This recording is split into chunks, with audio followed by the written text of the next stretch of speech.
औज़ुबिल्लाहिमिनश्शैतानिर्रजीम बिस्मिल्लाहिर्रहमानिर्रहीम।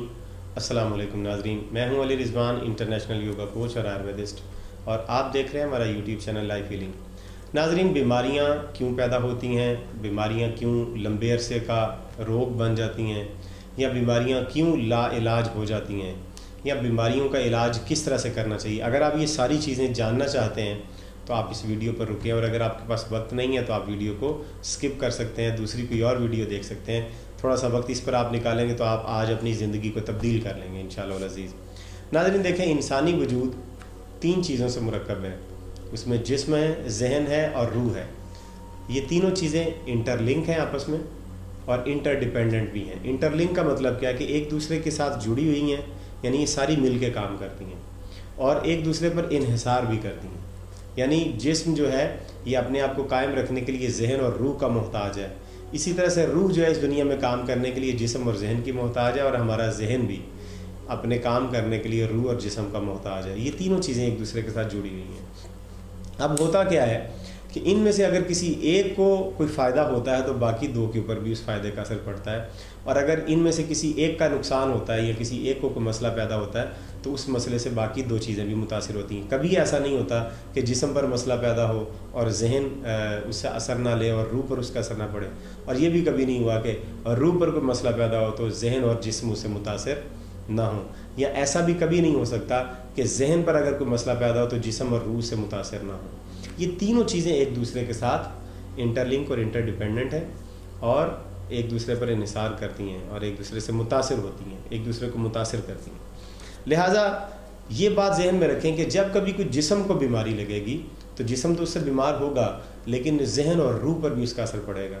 और इसी तरह से अगर रूह को कोई मसला पैदा होगा, रूह की भी बीमारियां हैं, रूह को अगर कोई बीमारी लगेगी तो उसका जहन पर और जिस्म पर भी असर पड़ेगा। और अगर जहन को कोई मसला पैदा होगा या जहन को कोई बीमारी लगेगी, जहनी और नफ्सियाती बीमारियां जो होती हैं, तो वो जहन तो उससे बीमार होगा ही, लेकिन जिस्म भी बीमार होगा, रूह भी बीमार होगी। मैं आपको एक मिसाल दे देता हूँ। एक किसी इंसान को कब्ज़ होगी, उसने खाना गलत खा ली, उसे कब्ज़ हो गई। कब्ज़ होने की वजह से उसका जिस्म तो ख़राब होगा, लेकिन अब उसे नींद नहीं आएगी, और कब्ज़ होने की वजह से उसका जहन भी परेशान रहेगा, उसे चिड़चिड़ापन आ जाएगा, खौफ लाहक हो जाएगा, उसे बार बार गुस्सा आने लगेगा, और इसी तरह से उसकी रूह भी मुतासिर हो जाएगी, उसका इबादत में दिल नहीं लगेगा, रूह बेचैन हो जाएगी, परेशान हो जाएगी उसकी रूह भी। और अगर जहन में कोई मसला पैदा हो, मिसाल के तौर पे, यानी जहन को अगर खौफ हो किसी चीज़ का, ये जो जहन की बीमारी है ना, खौफ है, गुस्सा है, टेंशन है, डिप्रेशन है, एंग्जाइटी है, लालच है, हसद है, ये जहन की बीमारी हैं। अब अगर जहन को कोई बीमारी, गुस्सा ही आ जाता है फ़र्ज़ करें अगर जहन को, तो इसका ये मतलब नहीं है कि ये गुस्सा सिर्फ जहन पर ही रहेगा, ये जहन पर असर डालेगा, ये गुस्सा जिस्म पर भी असर डालेगा। बीमारी ये जहन की है, लेकिन इसका असर जिस्म भी पर पड़ेगा। जब जहन में ये बीमारी बनेगी तो दिमाग तक पैगाम जाएगा और दिमाग केमिकल हार्मोन बना के पूरे जिस्म में छोड़ देगा। अगर खौफ आएगा किसी इंसान को, ये खौफ जहनी बीमारी है, अगर खौफ आएगा तो इंसान का जिस्म भी उससे मुतासर होगा, मतलब नींद उड़ जाएगी उसकी, या भूख उड़ जाएगी उसकी खौफ की वजह से, जिस्म खाएगा कुछ नहीं, सोएगा नहीं। बीमारी जहन में आई है, लेकिन असर उसके जहन जिस्म पर भी पड़ा, इसी तरह से रूह पर भी पड़ेगा। तो ये तीनों चीज़ें एक दूसरे को मुतासर करती हैं। लिहाजा अब जब हम इलाज की बात करते हैं कि बीमारियों का इलाज क्यों नहीं होता, या कोई बीमारी लाइलाज क्यों हो जाती है, हमारे माशरे में बीमारियाँ लाइलाज क्यों हैं, या एलोपैथी में हर बीमारी को लाइलाज क्यों मान लिया जाता है, तो उसकी वजह यह है कि बीमारी पैदा हुई है जिस्म में, उसके असरात पैदा हुए जहन में और रूह में भी। ठीक है, अब अगर वो किसी को खौफ लाक हुआ है तो खौफ जहन की बीमारी है, उसकी भूख उड़ गई है जिस्म जी। अब कोई बंदा उस जहन की उस बीमारी का इलाज किए बगैर अपनी भूख का इलाज करवाने के लिए जाएगा तो उसकी भूख का इलाज नहीं होगा, उसकी नींद का इलाज ऐसे नहीं हो सकेगा जो खौफ की वजह से नींद उड़ी है, क्योंकि मसला जहन का है लेकिन असर जिस्म और रूह पर पड़ा है। तो कभी भी ऐसा नहीं हो सकता कि जहन की उस बीमारी का इलाज किए बगैर हम जिस्म की बीमारी का इलाज कर लें। होता हमारे अमूमन एक सही है, किसी इंसान ने किसी का कर्ज देना है, उसकी वजह से उसे खौफ है, उस खौफ की वजह से उसे नींद भी नहीं आती और उसी खौफ की वजह से उसे भूख भी नहीं लग रही, डाइजेस्टिव सिस्टम उसका ख़राब हो गया। अब ये जहनी मरीज़ अपना डाइजेस्टिव सिस्टम ख़राब करके जब तबीब से दवाई लेने के लिए जाता है कि मुझे कब्ज़ हो गई है या मुझे भूख नहीं लगती, तो वो जो दवाई दी जाती है वो वक्ती असर करती है, मुस्तकिल इस बीमारी को ठीक नहीं कर सकती।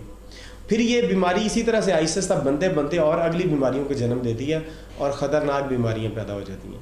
लिहाजा अब वापस आते हैं हल की तरफ। हल क्या है इसका, ये बात आप लिख लें आज मेरी बात, और मैं आपको कैटेगोरिकली ये बात बता रहा हूँ کہ کبھی ایسا نہیں ہو سکتا کہ کوئی انسان جسم ذہن اور روح ان تینوں میں سے کسی ایک کا علاج کیے بغیر باقی دو کا علاج کرے۔ اگر روح میں کوئی بیماری پیدا ہوئی ہے اس کا اثر ذہن اور جسم پر پڑا ہے، اب ذہن اور جسم سے اثر ختم کرنے کے لیے آپ جو علاج کریں گے وہ ختم نہیں ہوگا جب تک روح سے وہ بیماری ٹھیک نہیں ہوگی۔ اسی طرح سے جسم میں اندر پیدا ہونے والی بیماری کے اثرات ذہن اور روح پر پڑیں گے، آپ روح اور ذہن سے وہ اثرات ختم کر نہیں سکتے کسی علاج کے ذریعے سے جب تک آپ جسم کے اندر سے یہ مسئلہ حل نہ کریں۔ اسی طرح سے ذہن کی بیماریوں کا بھی، لہٰذا طبیب ایسا ہونا چاہیے ہمارے معاشرے میں جو جسم کو بھی جانتا ہو، روح کو بھی جانتا ہو اور ذہن کو بھی جانتا ہو، اسے پتہ ہو کہ کون سی بیماری کیسے کیسے پیدا ہوتی ہے، کس کس جگہ پر پیدا ہوتی ہے اور اس بیماری کے کہاں کہاں پر اثرات پیدا ہوتے ہیں، وہ پھر اس طرح کا علاج کرے۔ وہ ذہن کو بھی جانتا ہو، جسم کو بھی جانتا ہو اور روح کو بھی جانتا ہو، اور ان تینوں کا علاج بھی جانتا ہو اور ان تینوں کا علاج کرنے کا طریقہ اس کے پاس ہو۔ ہمارے معاشرے میں بیماریاں لا علاج اس وجہ سے ہیں کہ ایک جو جسم کا مریض ہے، جو جسم کا طبیب ہے، جو جسم کا ڈاکٹر ہے، اسے صرف جسم کو ہی پتا کہ جسم کیا کام کرتا ہے، اسے ذہن کے بارے میں کچھ نہیں پتا۔ اور جو ذہن کا ڈاکٹر ہے، جو سائیکالوجسٹ ہے یا جو روح کا معالج ہے، جس طرح سے دینی علماء ہوتے ہیں جو روح کے معالج ہوتے ہیں، ان کو صرف روح کا پتہ ہوتا ہے، ان کو جسم اور ذہن کا کچھ پتہ نہیں ہوتا۔ اب مسئلہ اس سے بھی آگے بڑھ گیا کہ جسم کے بھی حصے کر لی گئے، یہ دل کا ڈاکٹر، یہ گردے کا، یہ معدے کا، یہ پھیپھڑے کا، یہ جگر کا، یہ دماغ کا، یہ آنکھوں کا، یہ اسکن کا، یہ ہڈیوں کا۔ بھئی یہ سارے کی ساری ایک اکائی ہے، جسم ذہن اور روح، اس کو آپ الگ الگ کر کے ان کا علاج نہیں کر سکتے۔ دل کو الگ کر کے اس کا اسپیشلسٹ بھی بن گئے لیکن علاج نہیں ہوا۔ ڈائبیٹک اسپیشلسٹ بننے کے باوجود ڈائبیٹک لا علاج ہے، بلڈ پریشر لا علاج ہے۔ اس طرح سے سٹمک کو الگ کر کے اس کا مکمل علاج کرنے کے باوجود بھی معدے کی بیماریاں ختم نہیں ہو رہی، کب 60 سال کب چل رہی ہے۔ وجہ یہی ہے کہ مسئلہ جہاں پیدا ہوتا ہے ہم وہاں سے نہیں نکالتے، جہاں پر اثر پیدا ہوتا ہے اس اثر کو ختم کر رہے تو وہ بھی کیمیکل کے ذریعے سے۔ تو کیمیکل ہماری زندگی کو ٹھیک نہیں کر سکتا۔